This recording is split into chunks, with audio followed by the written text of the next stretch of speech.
Bonjour à toutes et à tous et bienvenue sur Juris Afrique Environnement, la chaîne du droit africain de l'environnement. Aujourd'hui, je vais vous entretenir sur le droit à l'eau en Afrique. En effet, le 22 mars dernier, nous avons célébré la Journée mondiale de l'eau. Affirmons dès le départ que le droit à l'eau est parfaitement consacré en droit régional et en droit interne dans plusieurs législations africaines.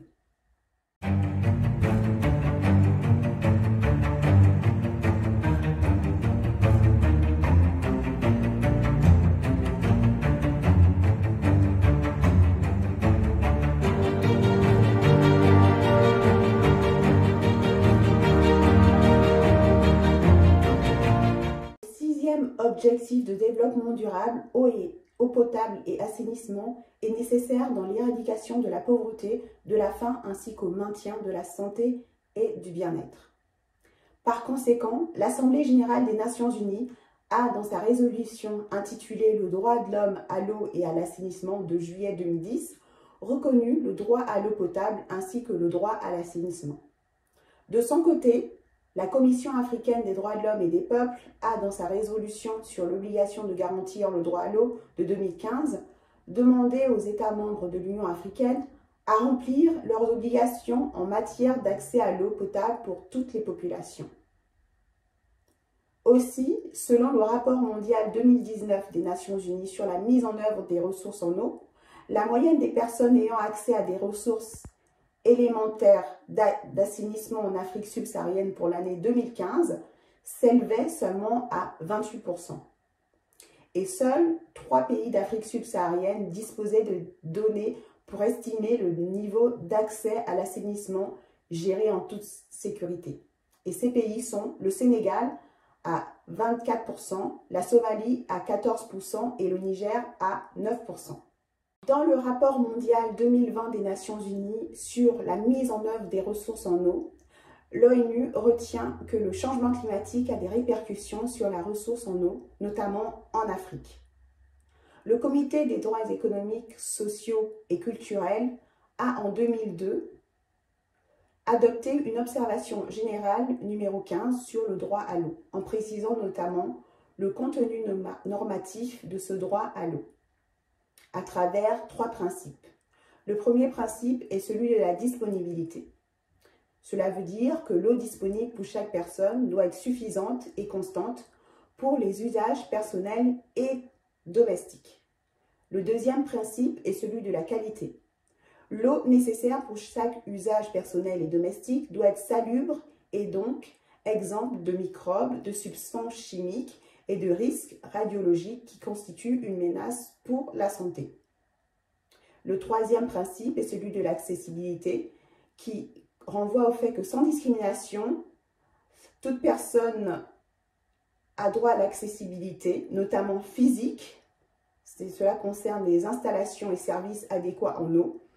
L'accessibilité économique, qui renferme le coût abordable pour tous à l'eau, et l'accessibilité non discriminante, en particulier pour les populations les plus vulnérables ou marginalisées. Également, le principe de l'information aux populations qui doivent recevoir des informations adéquates en ce qui concerne les questions relatives à l'eau. Toujours selon le Comité des droits économiques, sociaux et culturels, organe des Nations unies, dans son observation générale numéro 15, en ce qui concerne les bénéficiaires du droit à l'eau, le comité a précisé que l'eau, les installations sanitaires, les services doivent être accessibles à tous, en particulier aux couches de la population les plus vulnérables ou marginalisées, sans discrimination aucune entre les hommes et les femmes, et avec une attention particulière à l'égard des femmes, des enfants, des groupes de minorités, des peuples indigènes, ou encore des réfugiés. Par conséquent, le droit à l'eau est un droit économique et social qui permet de mettre en œuvre d'autres droits de l'homme, tels que le droit à la santé, le droit à l'alimentation, le droit au logement, le droit à la dignité et au bien-être. Donc, le droit à l'eau renvoie au droit d'accès à l'eau potable et à l'assainissement pour tous. Ainsi, les questions que nous nous posons sont les suivantes. Quelle est la mise en œuvre du droit à l'eau dans les législations africaines? Ou encore, qu'en est-il des obligations publiques et privées liées à la gestion de l'eau en Afrique? À l'échelle régionale, plusieurs normes juridiques de droit africain renferment des obligations précises en rapport avec les droits de l'homme qui concernent l'accès à l'eau potable et reconnaissent explicitement le droit à l'eau potable. Notamment, l'article 24 de la Charte africaine des droits de l'homme et des peuples de 1981 ou encore l'article 14, paragraphe 2C de la Charte africaine des droits et du bien-être de l'enfant de 1990 qui énonce que les États partis à la présente charte s'engagent à poursuivre le plein exercice de ce droit, notamment en prenant les mesures aux fins ci-après, c'est-à-dire assurer la fourniture d'une alimentation adéquate et d'eau potable. Nous avons aussi l'article 15, paragraphe A du protocole à la Charte africaine des droits de l'homme et des peuples relatif aux droits de la femme en Afrique de 2003, qui précise qu'il faut assurer aux femmes l'accès à l'eau potable, aux sources d'énergie domestique, à la terre et aux moyens de production alimentaire. Nous avons également la Convention africaine pour la conservation de la nature et des ressources de 2003, en son article 5, qui fait référence à l'eau. Ou encore l'article 7, paragraphe 5C de la Convention de l'Union africaine pour la protection et l'assistance aux personnes déplacées en Afrique, dite Convention de Kampala de 2009, qui pose des règles sur la gestion de l'eau en ce qui concerne les personnes déplacées. Nous avons aussi des règles qui sont également inscrites dans différentes chartes relatives à plusieurs fleuves africains, comme la charte des eaux du fleuve Sénégal de 2002, qui exprime des principes qui doivent présider à la gestion de l'eau dans le bassin Sénégal, et notamment certaines obligations. Nous avons aussi la charte de l'eau du bassin du Niger de 2008, qui reconnaît le droit à l'eau. Et enfin, la charte de la Commission du bassin du lac Tchad de 2012, qui permet une gestion durable, intégrée et concertée des ressources en eau et de l'environnement de ce bassin. Également, des lois nationales africaines accordent la priorité à l'eau pour les usages personnels et domestiques essentiels par rapport à d'autres usages. Nous pouvons citer les cadres juridiques suivants. Au Bénin, le Code de l'eau dispose que la priorité absolue doit être accordée à la distribution d'eau pour la consommation humaine, puis l'agriculture, l'industrie, les usages municipaux et les loisirs. Au Tchad, la loi numéro 16 PR régissant les ressources en eau souligne que la priorité doit être accordée à l'accès des populations à l'eau potable. Aussi, en Afrique du Sud, l'article 5 de la loi intitulée Water Services Act, loi sur les services de distribution d'eau, souligne que les services de distribution d'eau assurés par un prestataire ne peuvent pas répondre aux besoins de tous les consommateurs. La préférence doit être accordée à l'accès de ces consommateurs à une fourniture de base en eau et en système d'assainissement. Aussi au Maroc, l'article 86 de la loi 19-95 sur l'eau dispose qu'en cas de pénurie d'eau, la priorité devrait notamment être accordée à l'alimentation en eau pour les usages personnels et domestiques. Au Niger, l'article 9 de la loi 98-41 régissant les ressources en eau dispose que, en période de sécheresse, l'autorité locale peut interdire l'usage de l'eau non directement destinée à la consommation humaine, notamment l'eau utilisée pour l'arrosage des jardins, le remplissage des piscines ou le lavage des véhicules. En outre, de nombreuses constitutions africaines mentionnent explicitement le droit à l'eau, tel que, en Afrique du Sud, l'article 27.1b qui précise que chacun a le droit d'accès à une quantité suffisante de nourriture et d'eau. L'État doit prendre les mesures raisonnables, législatives et autres, dans la limite des ressources disponibles, pour mettre en œuvre progressivement chacun de ses droits. En Ouganda, l'article 14.2 et l'article 21 de la Constitution aussi posent le droit à l'eau. En République démocratique du Congo, c'est l'article 48 de la Constitution qui consacre le droit à l'accès à l'eau potable. En Éthiopie, c'est l'article 90 qui fixe qu'un des objectifs sociaux de la Constitution est notamment celui de l'accès à l'eau potable. En Gambie, c'est l'article 216, paragraphe 4 de la Constitution qui parle du droit à l'eau. Et enfin, au Zimbabwe, l'article 77 de la Constitution zimbabwéenne qui pose le droit à l'eau comme principe constitutionnel.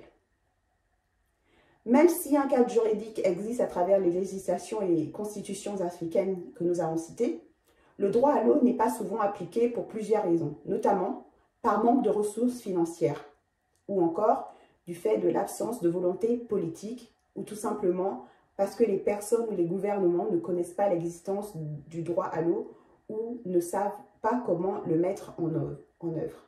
C'est pourquoi, dans une seconde partie, nous allons développer sur les obligations liées au droit à l'eau. L'État a l'obligation de protéger et de promouvoir les droits de l'homme à l'eau au regard des traités internationaux qu'il a ratifiés. Le Comité des droits économiques, sociaux et culturels de l'ONU a précisé dans son observation générale numéro 15 que les États parties ont des obligations immédiates au regard du droit à l'eau.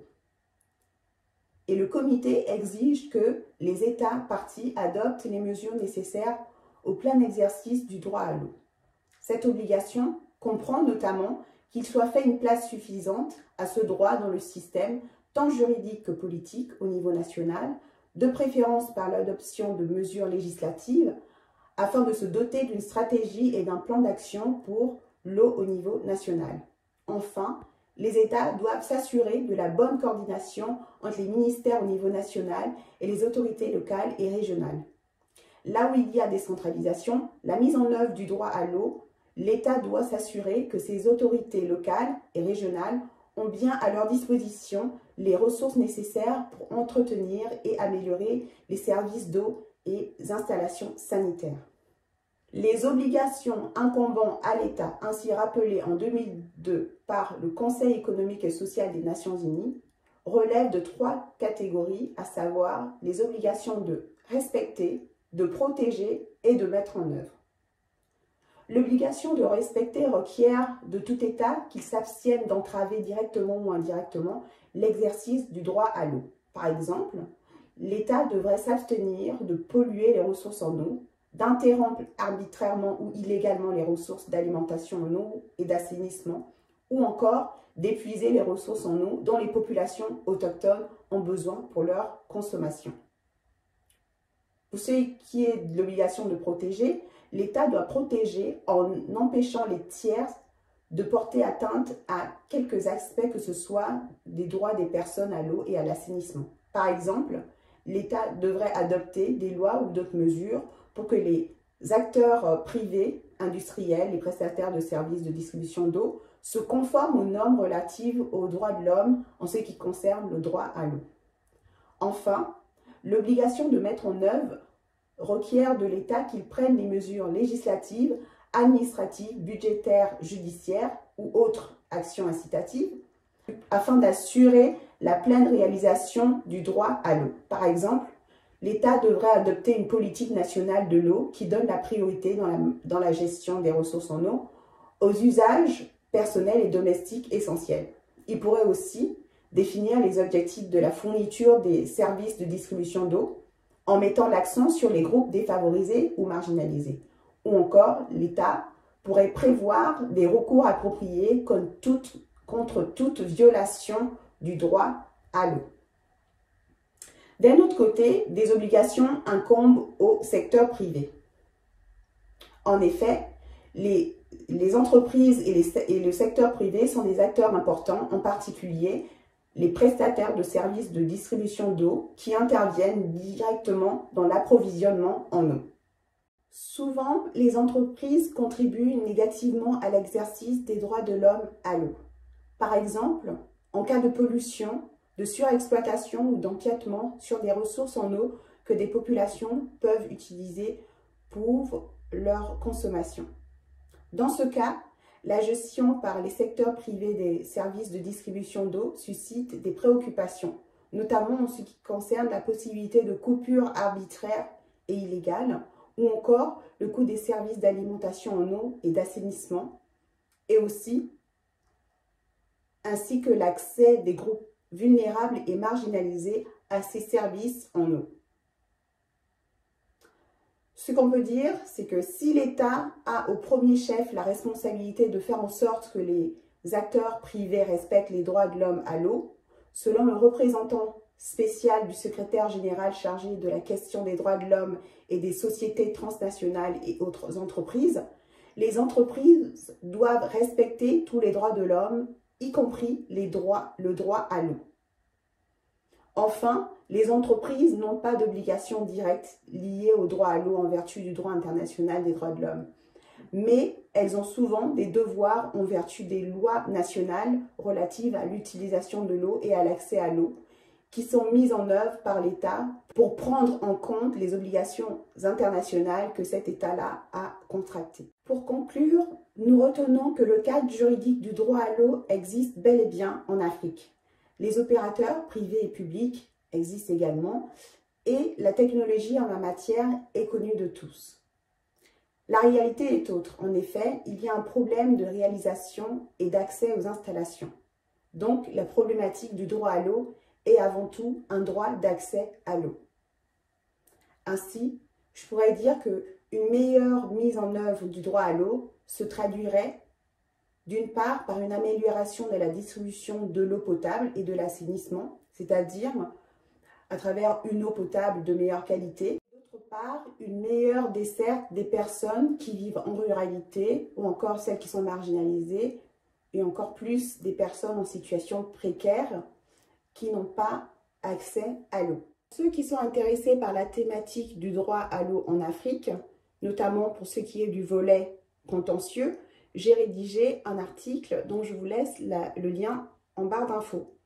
Et je vous remercie pour le visionnage. À très bientôt.